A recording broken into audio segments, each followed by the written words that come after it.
नमो बुद्धाय साथियों, गौतम बुद्ध की जीवन यात्रा सीरीज में आपका स्वागत है।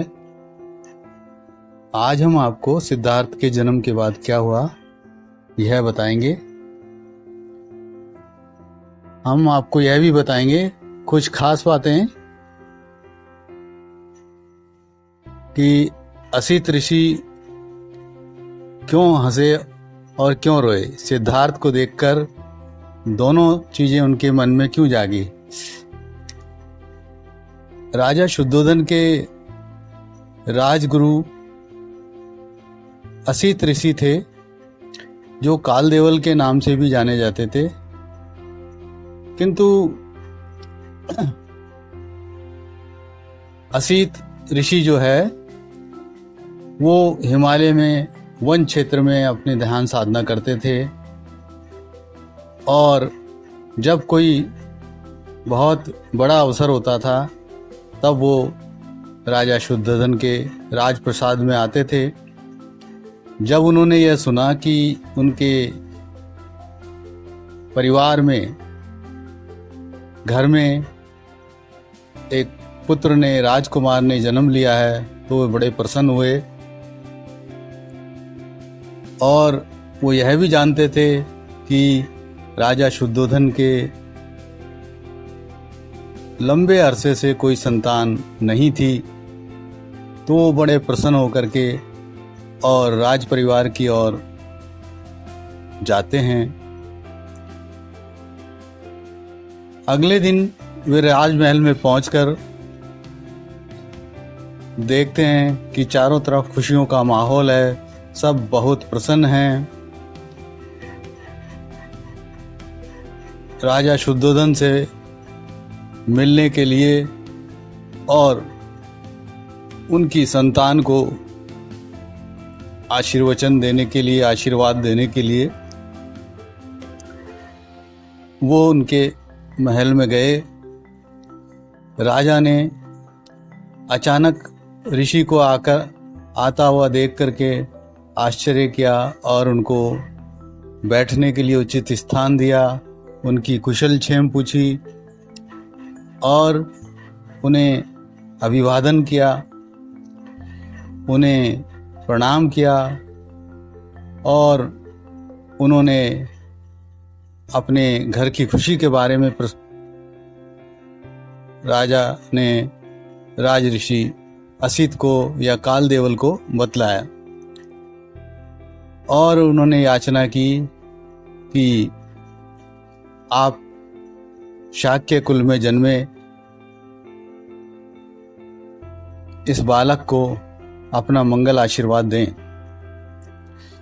और इसके विषय में देखकर बतलाएं कि इसका भविष्य क्या होगा, यह किस प्रकार से शाक्य कुल को आगे बढ़ाएगा, किस प्रकार से ये शाक्य कुल का राजपाट संभालेगा।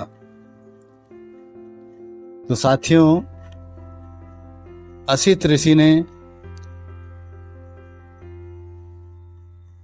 राजा के पुत्र को अपनी गोद में लिया और उसे निहार कर बहुत प्रसन्नता से उसके शरीर को चूमा, उसके मस्तक को चूमा। और जैसे ही पुनः वह उसको लौटाने लगे आशीर्वाद देने के बाद, तो बालक ने अपनी पांव का अंगूठा असित ऋषि की दाढ़ी में उलझा दिया।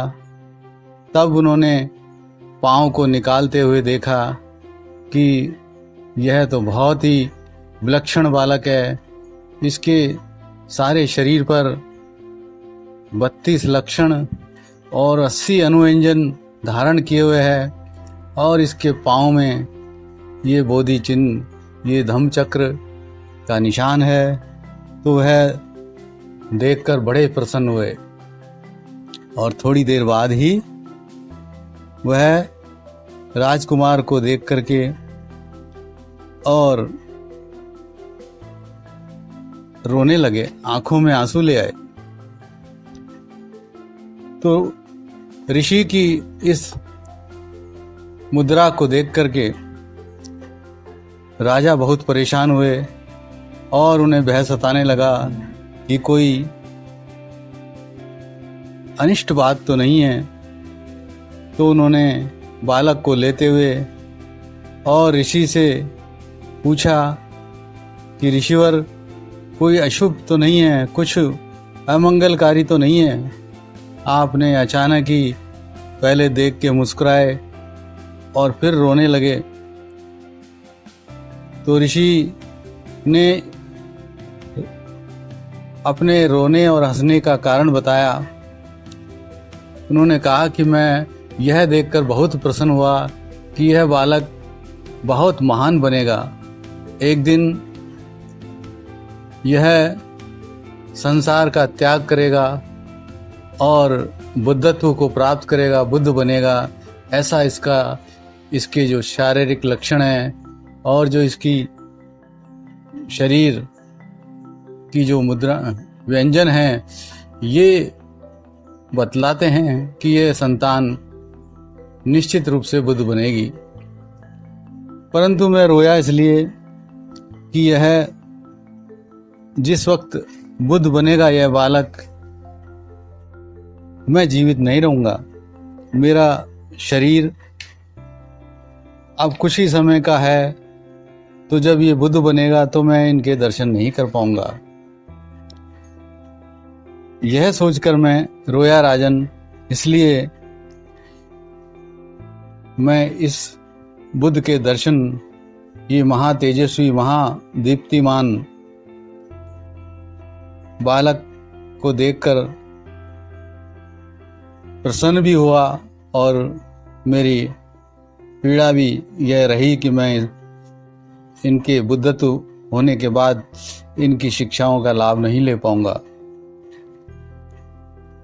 तो साथियों, यह